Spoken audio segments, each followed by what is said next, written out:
오늘의 썰과 사연 시작합니다. 5년 전 첫눈 오는 날 하숙집에서의 추억을 써볼까 해요. 대학을 졸업하고 취업하지 않고 고시 준비를 하게 되었어요. 공부에만 집중하기 위해서 자취하는 대신에 학교 앞에서 하숙을 했어요. 학교 졸업하고 합격할 때까지 있었으니까 3년 가까이 하숙을 했네요. 2층 집이었는데 1층엔 방 6개의 하숙생들이 10여 명 있었고 2층은 아주머니와 아들의 살림집이었어요.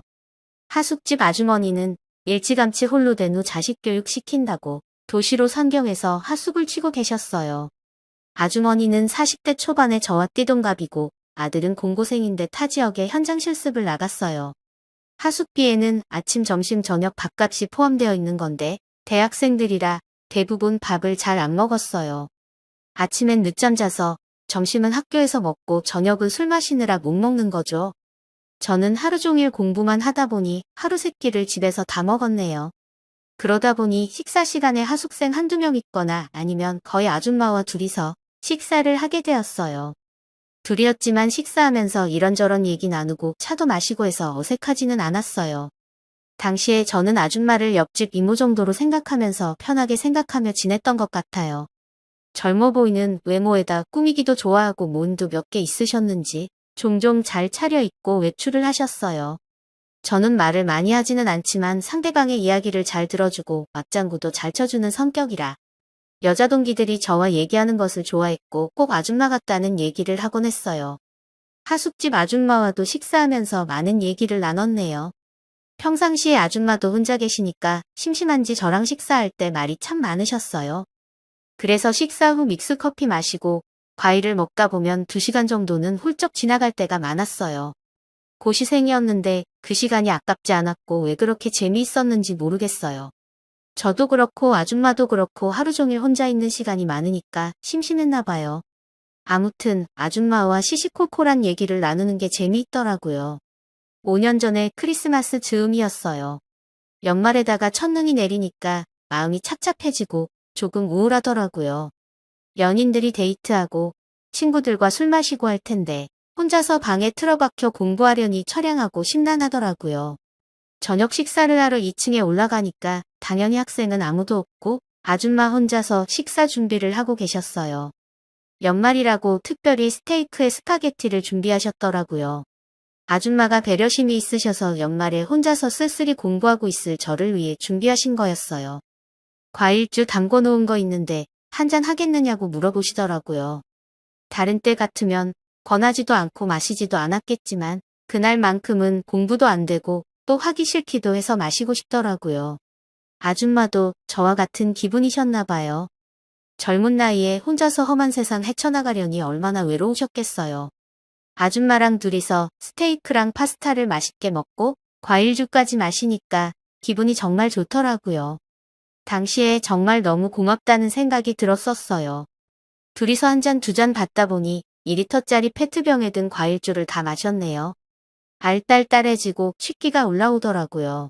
아줌마도 취기가 올라왔는지 힘들다며 온돌바닥에 누우셨어요. 그러면서 계속해서 얘기를 이어나가는데 정신이 몽롱해졌는지 아줌마가 여자로 보이더라고요. 아줌마가 글래머 스타일이어서 자꾸만 시선이 봉긋한 그곳에 멈추었어요. 혈기왕성한 나이다 보니 욕망을 억누르기가 참 힘들더라고요.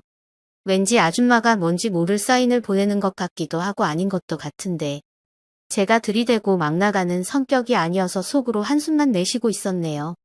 아줌마가 하는 말은 잘 들리지도 않고 단둘이 있는 집안에서 바로 앞에 여자가 누워있는데 어떻게 하고 싶은 생각만 들더라고요.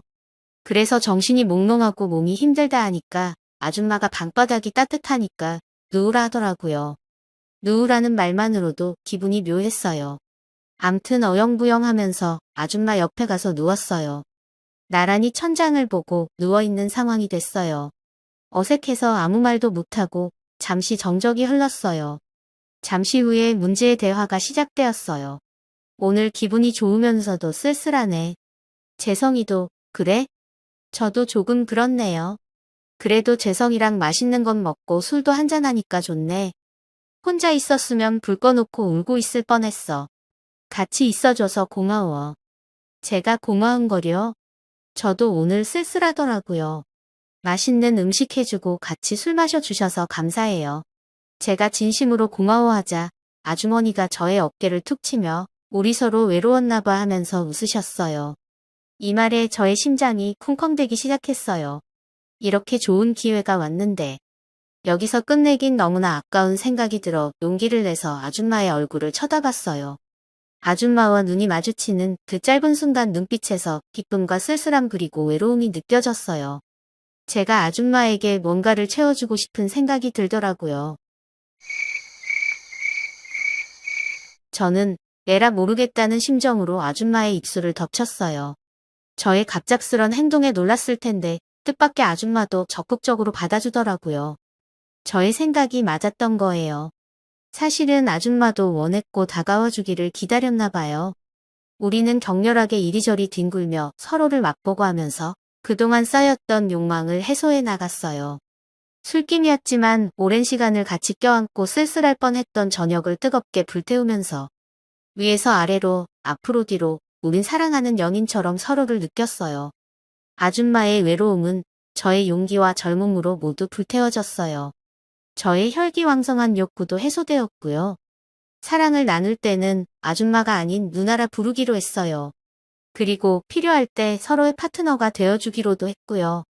다음 날부터 식사 시간에 제발 아무도 없기를 바랬고 단둘이 식사를 하게 되면 짧은 러브타임을 가졌네요. 그날 이후로 아줌마는 쉽게 할 수 있도록 항상 펄럭이는 뭉치마를 입었어요. 가끔 제가 식탁 아래로 장난을 하거나 뒤에서 아찔한 장난을 하더라도 아줌마는 웃으면서 잘 받아주었고요. 주말에는 같이 영화를 보고 사람이 없는 곳으로 여행을 가면서 그렇게 아줌마와 저의 비밀 연애가 시작되었네요.